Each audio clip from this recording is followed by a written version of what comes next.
Kanino ka kakapit kung tinalikuran ka na ng mundo? Saan ka pupunta kung isinuka ka na ng lipunan? Paano ka lalaban kung nahatulan ka na ng sambayanan? Saan pupulutin si Luisito kung basura na ang tingin ng lahat sa kanya? May pag-asa pa ba? May katarungan nga ba ang buhay para sa kanya? Hanggang kailan ka magiging malakas? Kailan ka pwedeng mapagod at manghina? Si Luisito, laban sa lahat. Ito ang kwentong inyong matutunghayan sa video ito. Pero bago ang lahat, don't forget to hit the subscribe button, pati na rin ang notification bell para lagi kayong updated sa mga bago pa nating pasabog na mga video sa mga susunod na araw mga parikoy. Kung handa na kayo, umpisahan na natin in 3, 2, 1.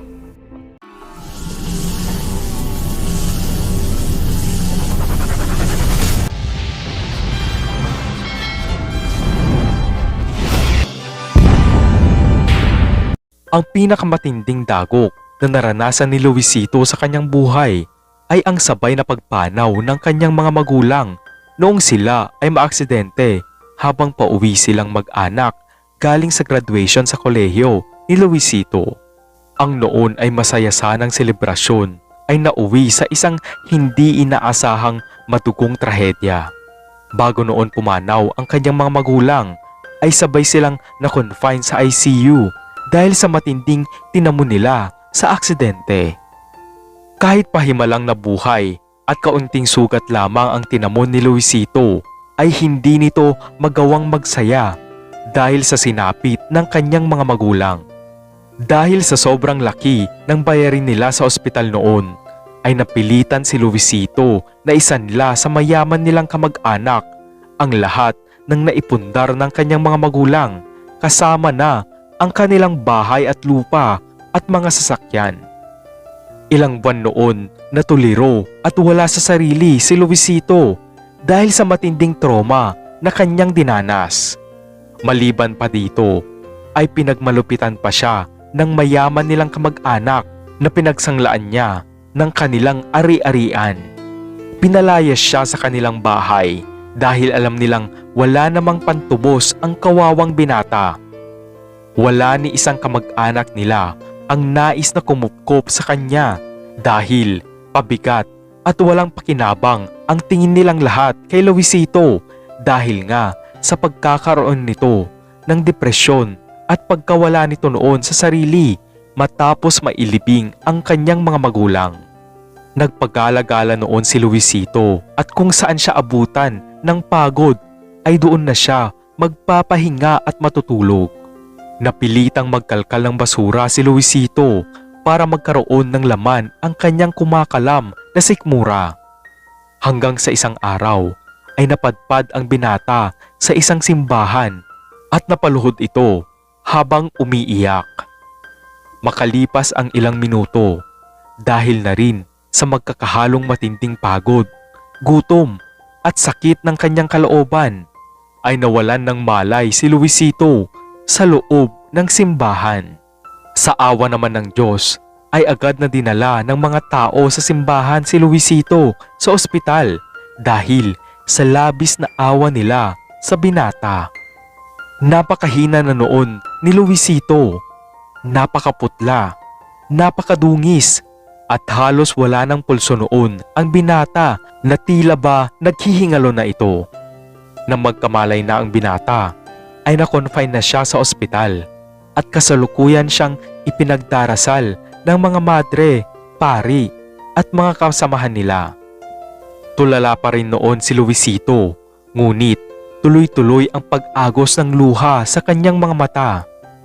Hindi makausap ng kahit na sino ang binata dahil tanging pagluha lamang ang kaya nitong magawa sa oras na iyon.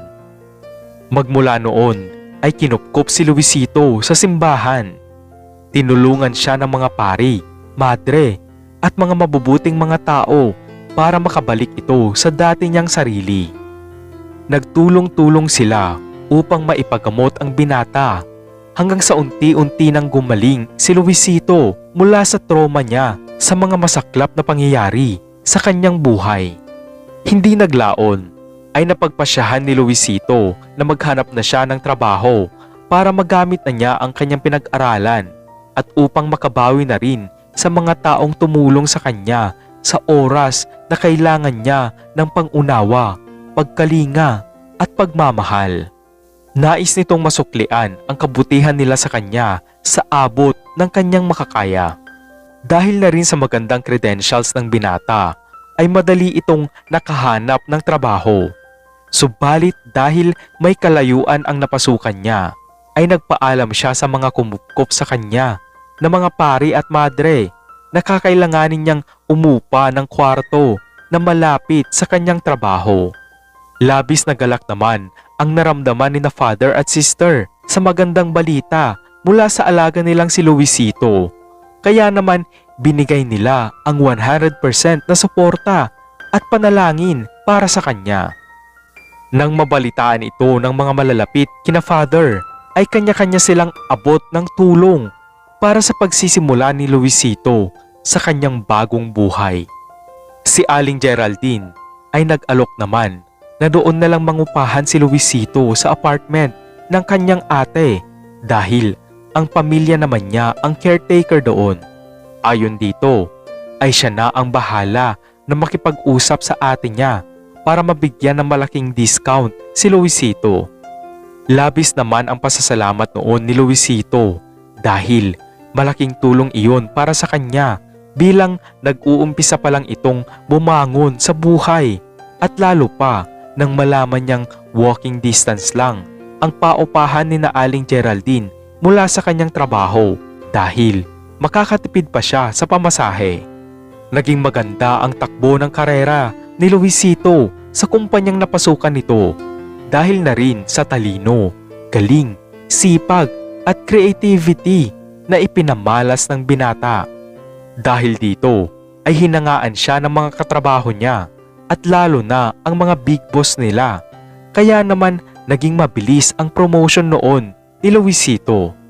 Mula sa pagiging regular na empleyado ay naging project coordinator ang binata at makalipas ang ilang buwan ay nagulat na lamang ito nang sa kanya ipinagkatiwala ang pagiging project manager para sa bagong branch ng kumpanya. Iyak noon nang iyak si Luisito nang maalala niya na sana ay kasama niyang nagsiselebrate ang kanyang mga magulang para sa kanyang tagumpay kung nabubuhay pa sana ang mga ito. Subalit kailangang tatagan ng binata ang kanyang loob dahil alam naman niya na ginagabayan siya parati ng kanyang mommy at daddy na kapiling na ng may kapal. Dahil sa sunod-sunod na biyayang natanggap ni Luisito ay unti-unti na rin siyang nakabawi sa mga taong tumulong at nagmalasakit sa kanya noong siya ay lugmok na lugmok sa kanyang buhay. Kasama ang mga madre at mga pari ay inimbitahan nila ang mga nag-abot noon ng tulong kay Luisito para sa kanilang Thanksgiving party. Matapos ang Thanksgiving party ni Luisito ay kinuusap siya ni na father at mga sister. Anak, huwag na huwag kang makakalimot sa ating amang Diyos kahit na anong mangyari. Wika ni Father Rafa. Palagi kang magdadasal. Palagi kang magpapasalamat. Huwag kang titikil sa pagiging mabuting tao, anak. Salitang wika naman ni na Sister Felicity, Sister Genevieve at Sister Helen. Anak, lagi mong iisipin na mahal ka namin at mahal ka ng Diyos. May dahilan si Lord, kaya nandito ka pa ngayon. Lagi mong gamitin sa kabutihan ang lahat ng talento at biyayang ipinagkaloob sa iyo ng may kapal. Paalala naman ni Father Lino. Maraming salamat po talaga sa inyo, Father, Sister. Kayo po ang ipinadala ni Lord na pinakamalaking blessing sa buhay ko. Makakaasa po kayo na susundin ko po lahat ng bilin ninyo. Naiiyak na wika ni Luisito habang isa-isa niyang niyakap ang mga pari at mga madre na kumupkop sa kanya. Isang araw, pagkagaling ni Luisito sa kanyang trabaho ay laking gulat niya nang nakaabang sa pinto ng kwarto si Aling Geraldine. Magandang hapon po, Aling Geraldine. Magalang na bati ni Luisito. Luisito, total, asensado ka na. Napagkasunduan namin na aalisin na namin ang discount mo sa upa sa kwarto. Wika ni Aling Geraldine. Opo, wala pong problema. Maraming salamat po sa konsiderasyon ninyo sa akin. Napakalaking tulong po nun sa akin. Salamat po. Nagustuhan niyo po ba ang mga regalo ko sa inyo at sa ate niyo? Pakisabi po sa kanya na maraming salamat po. Tugon ni Luisito. Hayaan mo na yon. Di ko pa binuksan. May sasabihin pa ako. Magmula ngayon, magtataas na ang upa. Kailangan makabawi ng konti dahil umalis na yung mga nangungupahan sa taas. Wika muli ni Aling Geraldine, sabay banggit nito sa bagong presyo ng upa sa kwarto ni Luisito. Bakit po sila umalis? Doble na po pala ang singil ninyo ngayon. Pero sige po, ayos lang po. Nagtatakang wika ni Luisito, ngunit minabutin tong sumang-ayon na lang dahil naisip niya na baka gipit lang si Aling Geraldine sa oras na iyon. Aling Geraldine, baka po makatulong ito. Pasasalamat ko na rin po sa inyo. Bale, thank you gift ko po yan sa inyo. Pahabol na wika ng binata, sabay abot ng pera dahil naisip niya na baka talagang kailangan ng pera ni Geraldine. Kaya dinoble na niya ang singil sa upa ni Luisito. Ayos yan. Akin na. Mabuti naman at marunong kang tumanaw ng utang na loob. Sarkastikong wika ni Geraldine, sabay pahablot nitong kinuha ang pera sa kamay ni Luisito. Subalit laking gulat ni Luisito sa sumunod na hirit ng ale. Total pala Luisito, big time ka naman na. Baka pwede mo namang ipasok yung anak ko sa kumpanya ninyo. Manager ka na, di ba? Kau na bahala sa anak ko. Wika ni Geraldine. Sige po. Hayaan niyo po at titignan ko bukas kung may hiring po. Ano po bang natapos ng anak niyo para malaman ko po kung saang department siya pwede if ever po. Mahinahong tugon ni Luisito. Si Julius, ano ka ba? Yung laging nakatambay dyan sa tindahan sa tapat. Kainuman mo yun dito nung birthday niya. Siya lang naman ang anak ko na pwedeng magtrabaho. Alangan namang magtrabaho yung iba ko pang anak, elementary at high school pa lang ang mga yun. Naku naman Luisito, ano walang isip? Medyo pasigaw na wika ni Geraldine. Ganun po ba? Pasensya po, akala ko po kasi may iba pa po kayong anak. Pero nabanggit po kasi noon ni Julius na elementary lang po ang natapos niya. Kasi ayaw daw po niyang mag-aral. Medyo alangan na sambit ni Luisito. Aba, ang yabang mo namang magsalita. Porke na-promote ka lang grabe ka na kung manglait sa anak ko. Sino ka ba sa akala mo? Kung talagang gusto mong tumulong, di gamitin mo yung posisyon mo. Naturingan ka pa namang manager kung wala ka din lang namang magagawa. Nung kailangan mo ng tulong, aba, tinulungan kita. Ngayon mo naman patunayan na tama ang pangaral sa'yo ng mga pare at madre sa simbahan. Galit na wika ni Geraldine. Hindi naman po sa ganon ang ibig kong sabihin. Natanong ko lang naman po kasi just in case po sana ay baka pwede po siya sa department ko para mag-guide ko po sana kung sakali si Julius. Pero wag po kayong mag-alala, ipagtatanong ko po sa ibang department at ibang branch namin. Nahihiya ng sagot ni Luisito dahil halatang minasama ni Aling Geraldine ang pagtatanong ng binata. Matapos nito ay patabog na umalis si Geraldine. Kinabukasan. Magandang hapon po. Tamang-tama po at nandito kayo. Good news po. May hiring po sa pinapasukan ko. Sakto po dahil kaka-resign ng janitor namin. Sinabi ko na po sa HR na may irerekomenda ako. Pakisabi po kay Julius na for interview na po siya bukas. Kung gusto niya po ay pwede ko po siyang tulungan na gumawa ng resume niya. Pwede ko rin po siyang pahiramin ng damit para sa interview niya bukas. Masaya at excited na wika ni Luisito. Ha? Janitor? Anong tingin mo sa anak ko? Alila? Utusan? Mayabang ka pala eh. Bastos. Kung hindi lang dahil kina father, baka nasampal na kita. Gigil na sigaw ni Geraldine. Aling Geraldine, ano po ba sana ang gusto nyo? Pero po kasi, yun po ang hiring sa amin na pwedeng pasukan ni Julius. Pasensya na po. Akala ko po kasi okay lang. Sige po, sabihan ko na lang yung HR na cancel na po yung recommendation ko para kay Julius. Gulat na wika ni Luisito. Aba, pwede namang sa opisina siya. Turuan mo lang yun kung ano ang dapat niyang gawin. Janitor talaga? Kung ano yung trabaho mo, kaya din niya. Akala mo naman ikaw lang ang may alam? Galit muling sigaw ni Geraldine. Nay, okay lang. Sige, pupunta ako bukas. Gawan mo na lang ako ng resume, Luisito. Maangas na wika ni Julius. Hoy, anong alam mo sa paglilinis? Kwarto mo nga, hindi mo malinis. Katawan mo nga, hindi mo malinis.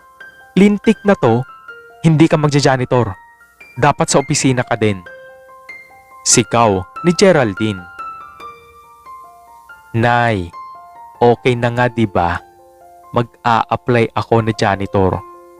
Pupunta ako sa interview bukas. Ano ka ba, Nay? Elementary graduate lang ako. Paano ako magtatrabaho sa opisina ni Luisito? Lasing ka ba, Nay? Basta, okay na yon. Ano pare, gawan mo na lang ako ng resume ha? Patusin ko na yan para di ko na laging marinig yung bunganga ni nanay na araw-araw akong sinasabihan na tambay at walang silbi. Tumatawang wika ni Julius.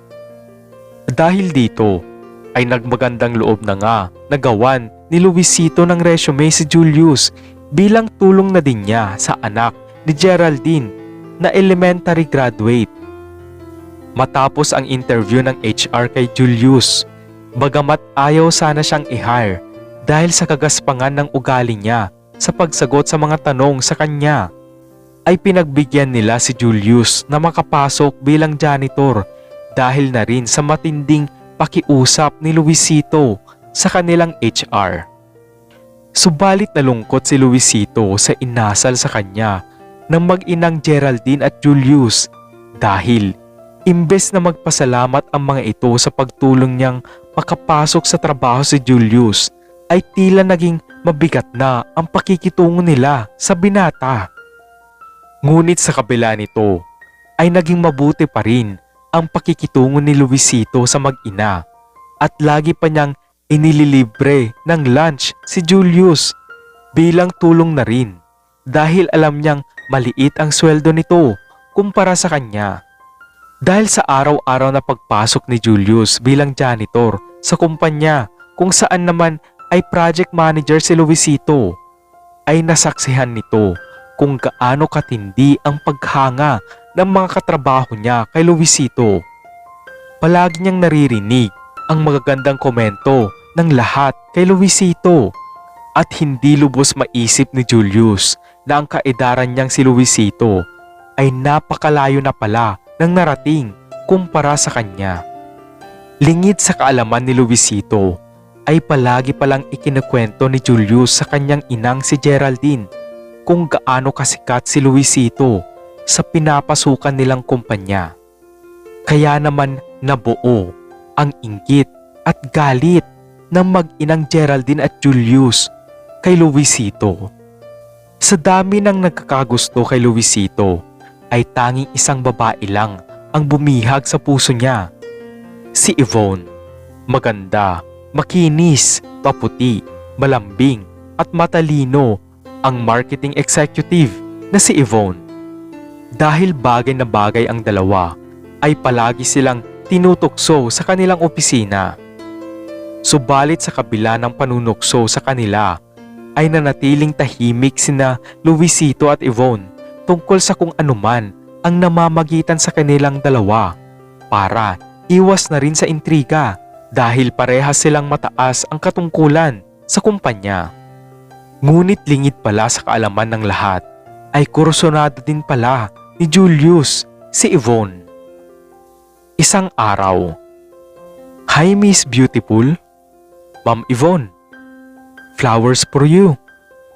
Mayabang na wika ni Julius. Salamat ha. Pero anong okasyon? Bakit mo ako binibigyan ng flowers?" Nagtataka at gulat na wika ni Yvonne. "Ay, tinatanong pa ba yan, Ma'am Beautiful? Manliligaw kasi ako sa'yo, ma'am. Can I get your number, ma'am?" "Taga saan ka ba, ma'am?" "Mula ngayon, ako na ang maghahatid sa'yo, ma'am. At your service." Wika muli ni Julius. Ay, Julius, tama 'di ba? Na-appreciate ko naman 'yon. Salamat ha. Pero kasi may boyfriend na ako. Pero di bale, madami namang iba dyan na wala pang boyfriend. Pasensya na talaga ha. But I know that you will find the right one for you. Okay? Sige, alis na ako. Kapadong wika ni Yvonne. Matapos ang mahabang linggong iyon, ay weekend na kinabukasan at day off na ni Luisito. Habang kumakain si Luisito, ay kausap niya ang kanyang kasintahan para magplano ng kanilang date. Matapos kausapin ni Luisito ang kanyang kasintahan sa kabilang linya, ay kumalabog ang kanyang dibdib sa sobrang gulat nang bigla na lang sumulpot si Julius sa kanyang harapan. "Pare, girlfriend mo pala si Yvonne. Ang swerte mo, pare." Nakangising wika ni Julius. Nagulat naman ako sa'yo, pare. Kanina ka pa ba dyan?" Oo, pare. Paano mo nalaman?" "Pero, pare, sikreto lang yun ha. Ayaw kasi naming maging center of attraction sa opisina, pare. At saka iwas issue na rin. Kaya hindi namin pinapaalam ang tungkol sa relasyon namin. Pero pare ha, wag mo na lang ikwento kahit kanino sa opisina. Bago pa lang kasi kami. Last month lang niya ako sinagot. Sasabihin din naman namin, pero tumatiming pa kami. Ini-enjoy lang muna namin ang privacy namin." Tugon naman ni Luisito. "Sabi ko na ikaw nga ang boyfriend ni Ma'am Yvonne." Wika muli ni Julius. "Oo pare. Siya sige. Maliligo muna ako. May lakad kasi kami mamaya." Sambit ni Luisito, sabay lagok ng tubig sa kanyang baso dahil kakatapos niyang kumain. Kinabukasan ay biglang naalimpungatan si Luisito at bigla itong nagmamadaling bumangon dahil sa malakas na katok sa kanyang kwarto. Agad na binuksan ni Luisito ang kanyang kwarto kahit mabigat pa ang kanyang pakiramdam. "Luisito, makakaalis ka na." Tumawag ang ate ko at sabi niya ay hindi na daw kami magpapaupa. Nanginginig na wika ni Aling Geraldine. "Ha? Bakit po? Biglaan naman po yata. Ngayon na po ba?" Gulat na wika ni Luisito. "Ngayon na.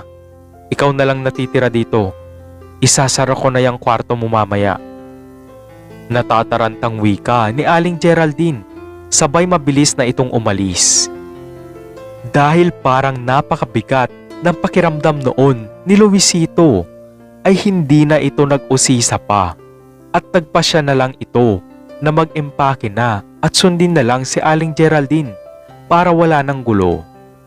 Dahil biglaan nga ang pagpapaalis ni Geraldine sa binata, ay naisipan ni Luisito na pansamantala munang umuwi siya sa simbahan habang naghahanap ng bagong mauupahan. Subalit habang nag-eempake si Luisito, ay hindi nito mahanap ang kanyang company ID. Subalit dahil sa kakamadali ni Geraldine sa kanya, ay binilisan na lang ni Luisito ang pag-iimpake at inisip niya na baka nasa ibang bag niya na ilagay ang kanyang company ID. Salamat po, Aling Geraldine. Ito po yung bayad ko sa upa sa buwan na ito. Buo ko na pong babayaran kahit kalahati pa lang po ng buwan ngayon. Tulong ko na po yan sa inyo. Kung may kailangan po kayo at baka may maitulong po ako ay sabihan nyo lang po ako. Wika ni Luisito kahit na punong-puno ng mga tanong ang kanyang isipan dahil sa biglaang desisyon ni Geraldine. Subalit nagtaka lang bigla si Luisito nang makita naman niya yung ibang nangungupahan kay Aling Geraldine na hindi pa naman pala umaalis doon. Ngunit gayon paman ay binaliwala na lang ito ni Luisito dahil baka may iba siguro silang usapan kaya ganon. At wala na din sa kondisyon noon si Luisito na mag-isip dahil sa hindi niya maipaliwanag na kadahilanan ay napakabigat ng kanyang pakiramdam at parang lutang ang kanyang ulo sa oras na iyon, kaya nagmadali na itong umuwi muna sa simbahan. Habang nasa biyahe, ay napansin ni Luisito na parang wala siyang maalala sa mga nangyari kagabi. Sa pagkakaalala ng binata, ay dapat may date sila ni Yvonne ng gabing iyon, pero wala itong maalala na kahit anong kaganapan. Kaya naman, agad nitong tinawagan ang kanyang kasintahan para kamustahin at para na rin mag-usisa sa mga nangyari kagabi sa kanilang date. Subalit, sa ilang beses na pagtawag ni Luisito ay hindi sumasagot si Yvonne. Kinabahan na si Luisito sa oras na iyon. Pagkadating niya sa simbahan, ay inilapag niya agad ang kanyang mga gamit at agad na ikinuwento ni Luisito sa mga pare at madre ang nangyari. Sinamahan siya ng mga ito para magtungo sa bahay ni na Yvonne. Subalit laking gulat nilang lahat nang makarating sila sa bahay ng kasintahan ni Luisito. Hayop ka! Anong ginawa mo sa anak namin? Ang sabi niya, magkikita kayo. Ang sabi niya, ikaw ang kasama niya, kaya pinayagan namin siya. Saan mo siya dinala? Ano ang ginawa mo sa anak namin? Hindi pa siya umuuwi hanggang ngayon. Umiiyak na wika ng mga magulang ni Yvonne. Ano ang ginawa ni Luisito kay Yvonne? Muli bang bumalik ang sakit noon ni Luisito, kaya may nagawa siyang hindi maganda sa kanyang kasintahan? Nasaan si Yvonne? Ano ang nangyari sa inosenteng dalaga? Isa nga bang anghel si Luisito o isa siyang kampon ng kasamaan? Anak, ano bang nangyari? Naluluhang wika ni Father Lino. Wala akong maalala, Father. Tulalang wika ni Luisito sabay bagsak ng kanyang mga luha. Diyos ko, tulungan mo kami. Nanginginig na sambit ni Father Rafa. Nag-report na kami sa mga pulis. Hinahanap na nila ang anak namin. Alam naming alagad kayo ng Diyos, Father. Kaya sana ay hindi ninyo pagtatakpan ang ginawa ng alaga nyo sa anak namin. Wika ng mga magulang ni Yvonne. Makakaasa po kayo. Tutulong po kami sa paghahanap. Kilala namin si Luisito. Mabuti siyang tao. Pero kung ano't ano man, ay aasahan ninyong hindi namin siya kukonsintihin. Wika naman ng mga madre. Subalit dahil sa matinding bugso ng damdamin, ay pinagsasampal at pinagsusuntok ng mga magulang at mga kapatid ni Yvonne ang kawawang si Luisito.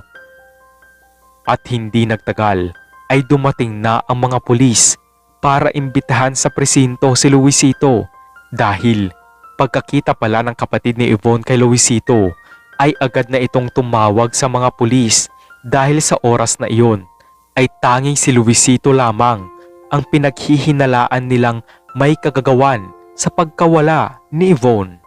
Tahimik lamang na tinanggap ni Luisito ang bawat masasakit na salita, gulpi, sapak, tadyak at bugbog habang iniisip niya kung ano nga ba ang nangyari sapagkat wala siyang maalala tungkol sa pagkikita nila ni Yvonne sa gabing iyon.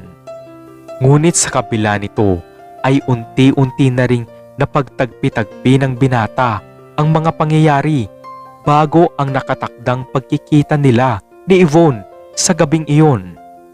Lalong lumakas ang kaso laban kay Luisito nang matagpuan ng mga pulis sa isang abandonadong bahay ang katawan ng isang babae na nabalutan ng sarili nitong dugo. Sa paghahalughog pa ng mga otoridad sa lugar ay natagpuan din ang isang company ID at isang jacket na pinaniniwalaang maaaring pagmamay-ari ng taong may kagagawan ng kahindik-hindik na pangyayari sa kawawang dalaga na si Yvonne. Kanino ang company ID at jacket na natagpuan ng mga pulis? Bakit nangyari ito kay Yvonne? Ano nga ba ang motibo ng walang awang tao para gawan ng kasamaan ang inosenteng dalaga?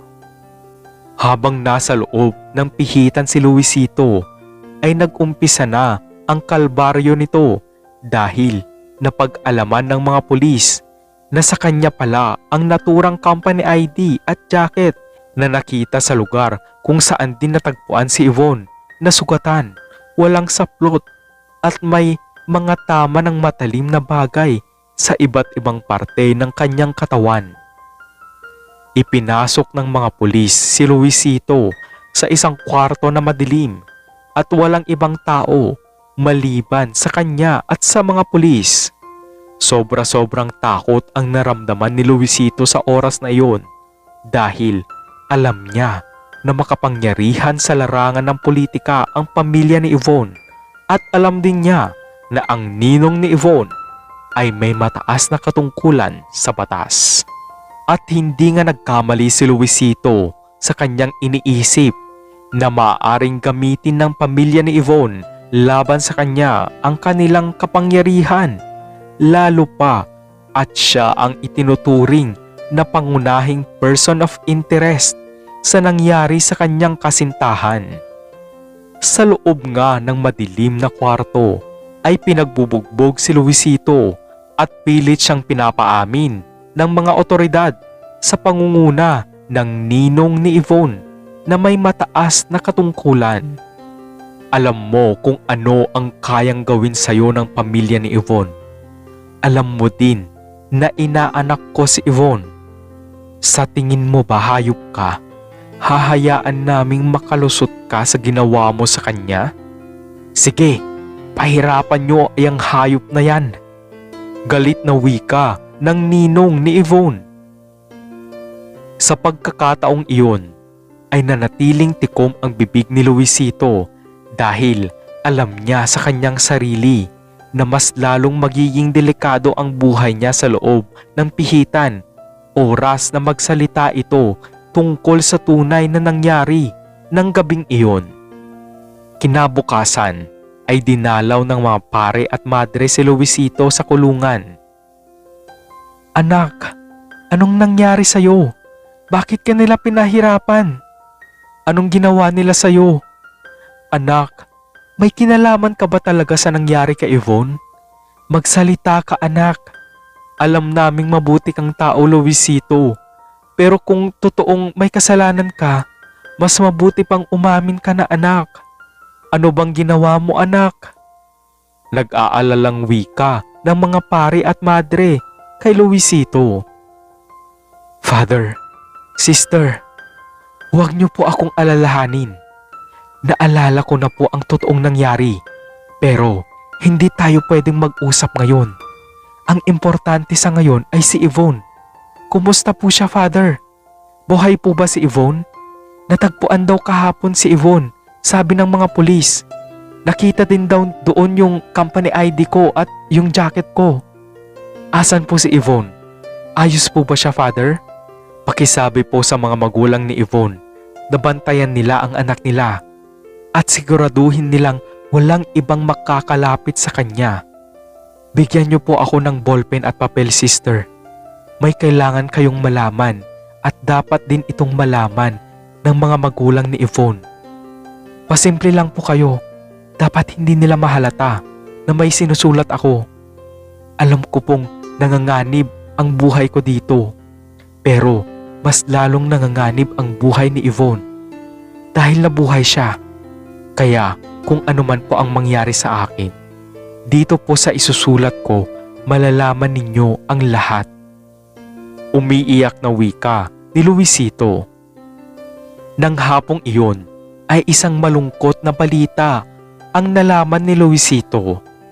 Habang nasa loob naman siya ng madilim na kwarto, habang pinipilit siyang paaminin ng mga otoridad sa pangunguna muli ng may mataas na katungkulan na ninong ni Yvonne, ay nakatanggap ng tawag ang ninong ni Yvonne mula sa mga magulang ng dalaga.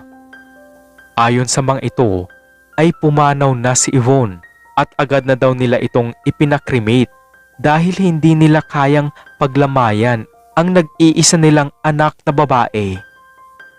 Chief, bakit nila pinakremate yung biktima? Kasalukuyan pa ang investigasyon sa nangyari sa kanya. Nagtatakang tanong ng mga pulis. Ayos lang yun, dahil sabi naman nila ay nahuli na din naman ang gumawa nito kay Yvonne. Kaya minabuti na daw nilang ipakremate na agad ang anak nila at ayaw na daw nilang lalo pang masira ang katawan ng anak nila pag ipapa-autopsy pa. Ang mahalaga daw ay nahuli ang hayop na ito. Tama din naman sila. Wala na tayong dapat patunayan. Hawak na natin si Luisito. Wala na tong kawala dahil malakas ang ebidensya laban sa hayop na to. Tumatawang wika ng ninong ni Yvonne. Pero Chief, kailangan pa rin nating kunin ang medical report ng biktima. Paano po kung may kasama pa itong si Luisito? Wika ng isa pang pulis. Napagdesisyonan na ng mga magulang niya na wag na daw ipagalaw ang katawan ng anak nila, kaya pinapirma sila sa ospital. Sagot ni Chief na ninong ni Yvonne. Chief, pumayag kayo? Gulat na wika ng isa pang pulis. Kino-question mo ba ako? Ha? Alam ko ang ginagawa ko. Hawak na nga ang sospek. Sige, ibalik nyo sa kulungan niyang hayop na yan. Bugbugin nyo. Pahirapan nyo. Ako na ang bahala dito. Sigaw muli ni Chief, sabay galit na galit itong umalis. Sa bawat araw na dumaan sa pananatili ni Luisito sa loob ng kulungan, ay matinding pagdurusa at paghihirap ang kanyang dinanas sa kamay ng mga kapwa bilanggo na hindi na rin ipinagtaka ng binata dahil alam niyang utos ito ni Chief na ninong ni Yvonne. Ngunit imbis na panghinaan ng loob si Luisito, ay mas lalo nitong pinatibay ang kanyang katawan, pag-iisip, kalooban at pananampalataya dahil alam niyang sa tamang panahon ay lalabas din ang buong katotohanan. At dumating na ang araw ng paglilitis kay Luisito. Laking gulat ni Luisito nang makita nito ang napakaraming tao na galit sa kanya habang sinisigawan siya ng mga masasakit na paratang tungkol sa nangyari sa kanyang kasintahan. Ngunit wala nang masasakit pa noong makita niya na maging ang mga kamag-anak nito ay nandoon din, hindi para suportahan siya, bagkus ay para hamakin din siya at idiin. Lingid sa kaalaman ng lahat ay ginamit ni Luisito ang talas ng kanyang pakiramdam at likas nitong talino para malaman kung sino ang dapat niyang pagkatiwalaan. Kaya naman, maging ang abogado niya na humawak sa kanyang kaso ay hindi din niya binigyan ng mga impormasyon tungkol sa kanyang nalalaman dahil alam na nito kung ano ang kayang gawin ng tunay na may sala sa nangyari sa kanyang kasintahan.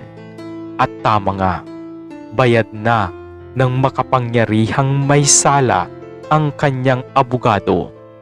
Bagamat hindi nagulat si Luisito, ay nalungkot siya ng labis nang isa-isa nang lumantad ang mga tinaguriang testigo laban sa kanya.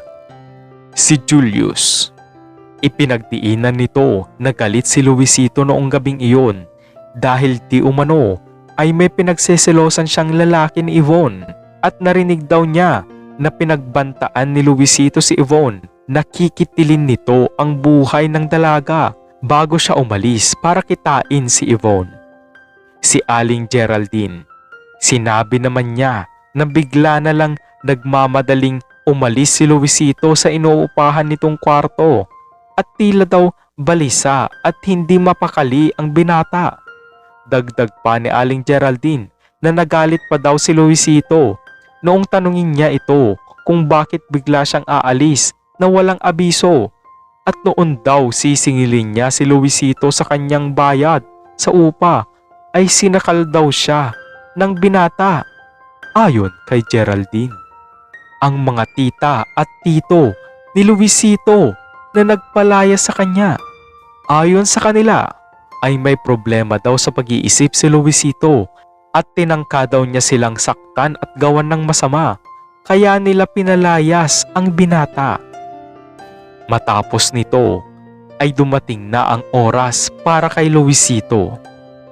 Matagal po akong nanahimik. Isa lang ang masasabi ko sa mga taong tumistigo laban sa akin. Tandaan ninyo ang araw na ito. Alam ninyo sa mga sarili ninyo na kasinungalingan ang lahat ng sinabi ninyo sa korteng ito. Maaring tuluyan akong makulong dahil sa mga paratang ninyo. Pero sinisiguro ko sa inyo na habang buhay ninyong pagdudusahan ang ginawa ninyong pagsisinungaling at pagdidiin sa akin. Wala na rin akong magagawa dahil pumanaw na si Yvonne. Siya lang sana ang makakapagsabi at makakapagpatunay kung sino ang totoong may sala. Pero wala na siya. Total, alam ko na ang kapalaran ko. Tanggap ko na dahil malaking tao ang totoong may sala. Mula noong maalala ko ang lahat, ay pinili kong manahimik para protektahan ang aking sarili at ang mga taong mahalaga sa akin. Si Chief ang gumawa ng kasamaan kay Yvonne. Ngayon, kung ipapakulong ninyo ang isang inosente na katulad ko at tingin ninyo makakatulog kayo ng mahimbing habang alam ninyo na ang totoong mamamatay tao ay malayang paggalagala lang at magagawa pa rin niya ang lahat ng gusto niya? Sa tingin nyo, ligtas kayo, ang mga kaibigan at mga pamilya nyo, habang malaya ang walang puso at halang ang sikmura na si Chief? Lahat kayo, sinungaling. Pera-pera lang talaga kayo, no? Lahat ng tumistigo at nagsabi ng kasinungalingan laban sa akin. Lahat kayo, sinisiguro kong pagbabayaran ninyo ito. May araw din kayo. Ikaw, Chief, sarili mong inaanak, nagawa mong gawan ng masama? Maaring malusutan mo ito ngayon at hindi ka makulong. Pero isinusumpa ko, pagdudusahan mo to maging sa kabilang buhay. Humahagulhol na wika ni Luisito. Subalit mas laking gulat ng lahat sa kanilang nasaksihan dahil sa hindi inaasahang testigo na biglang lumutang. Sino ang bagong testigo? Ano ang kanyang nalalaman? Kakampi ba siya o kalaban din ni Luisito? Tuluyan na bang makukulong ang inosenteng si Luisito? Biglang gumuho ang mundo ni Chief nang bigla siyang nilapitan ng mga kapwa niya pulis at kinuha nila ang kanyang armas dahil bago pa man pala lumabas sa hearing ang pinakamalakas na testigo ay nakipag-coordinate na sila sa mga otoridad para hindi na makatakas pa si Chief at tuluyan na nitong panagutan ang ginawa niyang kasalanan. Tama, si Yvonne nga ang natatanging testigo na makakapagpatunay na inosente si Luisito at si Chief na kanyang ninong ang totoong may sala. Nawalan ng malay si Chief dahil sa sobrang gulat at takot nang mag-umpisa ng ikwento ni Yvonne ang lahat. Lingid pala sa kaalaman ng lahat ay matagal na palang may gusto si Chief sa kanyang inaanak na si Yvonne dahil sobrang ganda naman talaga ng dalaga.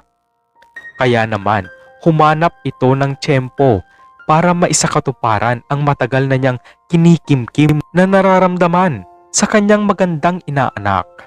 Walang kamalay-malay ang magkasintahan na matagal na palang inaaral ni Chief ang kanilang mga galaw at maging ang tirahan ni Luisito din ay inalam niya hanggang sa mabuo at maisakatuparan na niya ang maitim niyang plano. Dahil dito ay nalaman ni Chief na tuwing weekend ay lumalabas ang magkasintahan para mag-date at maging ang oras ng kanilang pagkikita ay masusiding inaral ni Chief. Noon palang gabing magkikita sina Luisito at Yvonne ay unang inabangan ni Chief ang binata bago pa ito magtungo para sunduin si Yvonne. Noong naghihintay ng taxi si Luisito ay may tumigil na kotse sa kanyang harapan at ito nga ay si Chief na ninong ng kanyang kasintahan. Nag-offer nga si Chief na siya na ang maghahatid sa kanya papunta kina Yvonne dahil ayon dito ay doon din ito papunta dahil mayroon daw siyang ibibigay sa kanyang kumare at kumpare ng mga magulang ni Yvonne. Dahil kilala naman siya ni Luisito na ninong ng kanyang nobya ay agad naman itong sumakay na walang kaalam-alam sa binabalak nito. Noong makalayo ay biglang itinigil ni Chief ang kotse sa madilim na lugar at doon niya biglang tinakpan ng panyo na may pampatulog si Luisito at sabay din nitong hinampas sa batok ang binata. Ito pala ang dahilan kung bakit noong una ay walang maalala si Luisito sa mga pangyayari. Matapos nito ay ginamit ni Chief ang cellphone ni Luisito para i-text si Yvonne at pinapunta niya ito sa isang lugar dahil may sorpresa daw siya para sa dalaga. Kinuha din ni Chief ang jacket ni Luisito kung saan nasa bulsa ang company ID ng binata. Nang ma-set up na niya si Yvonne ay ibinalik ni Chief ang walang malay na si Luisito sa lugar na malapit sa kanyang inuupahan kung saan naman ay doon pala siya natagpuan ng mga kapitbahay nila noong umaga na ng kinabukasan at inihatid nila ito sa paupahan ni Aling Geraldine. Noong dumating si Yvonne sa address na iyon ay agad niyang nakita ang isang lalaki na inakala niyang si Luisito dahil suot nito ang jacket na regalo niya noong birthday ng binata.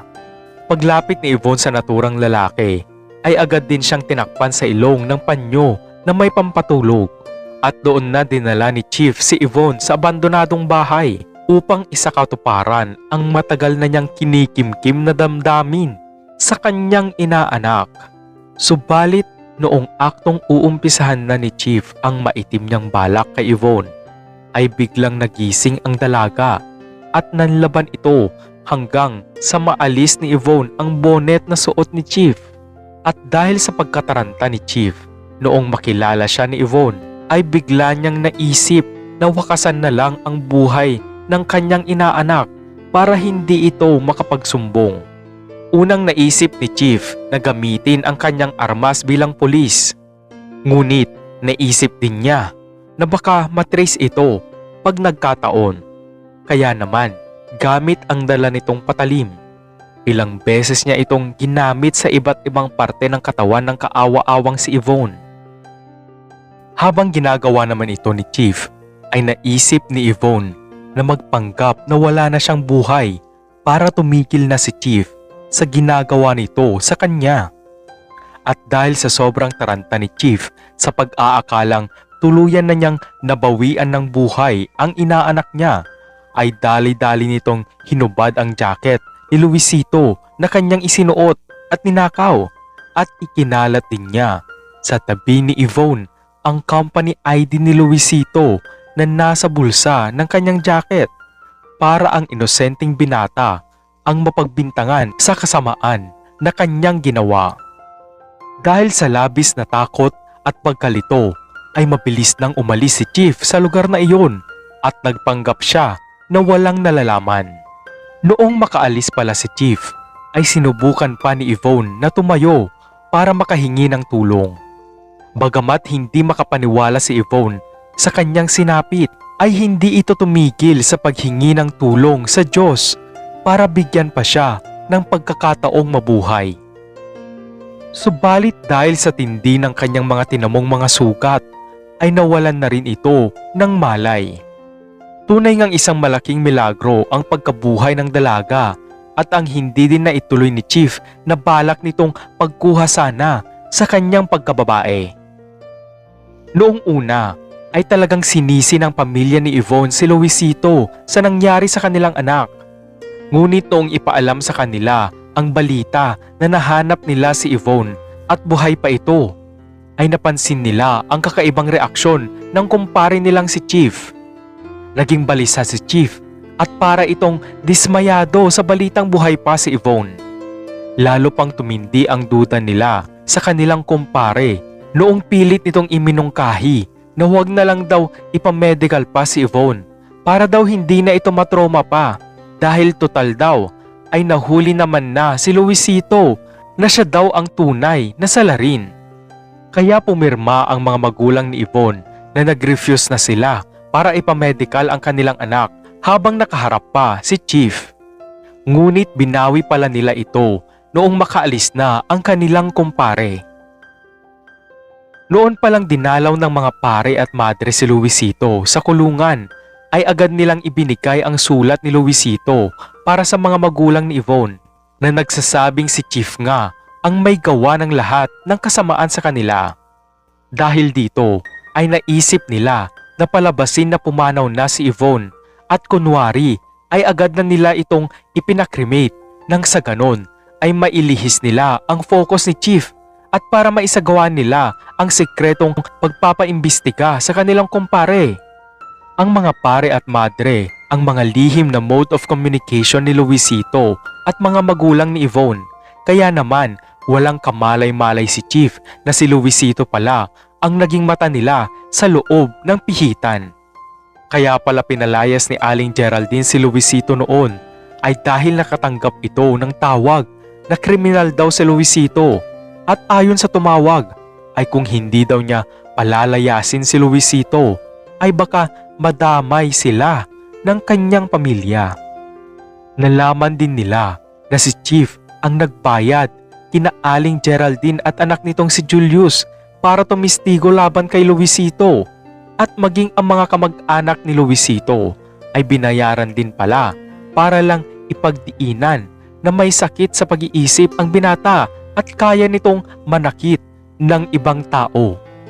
Bukod sa nasilaw sila sa pera, ay ninais din nilang madiin si Luisito dahil sa lihim nilang inggit at galit sa binata, dahil napansin nila na unti-unti na itong nakakabangon at umaasenso na siya sa kanyang buhay. Matinding pagtitiis at panalangin ang ginawa noon ni Luisito habang nasa loob siya ng bilangguan.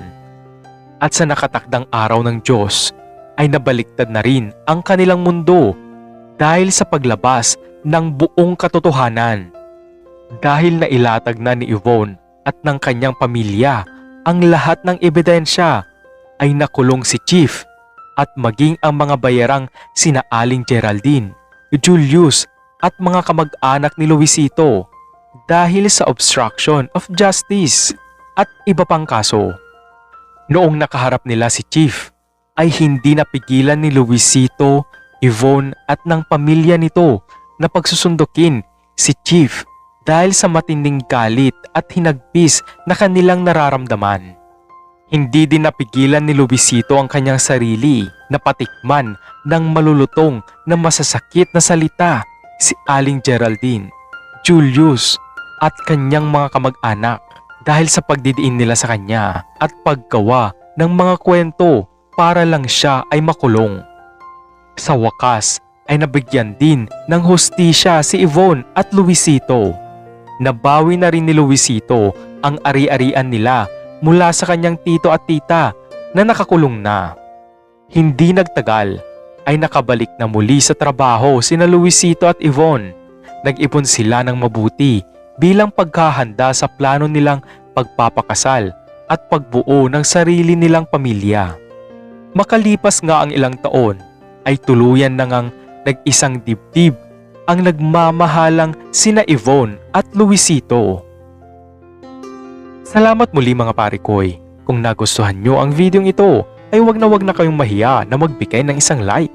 At kung bago ka lang sa aking channel, don't forget to hit the subscribe button, pati na rin ang notification bell para lagi kayong updated sa mga bago pa nating pasabog na mga video sa mga susunod na araw mga parikoy. Hanggang sa muli, salamat!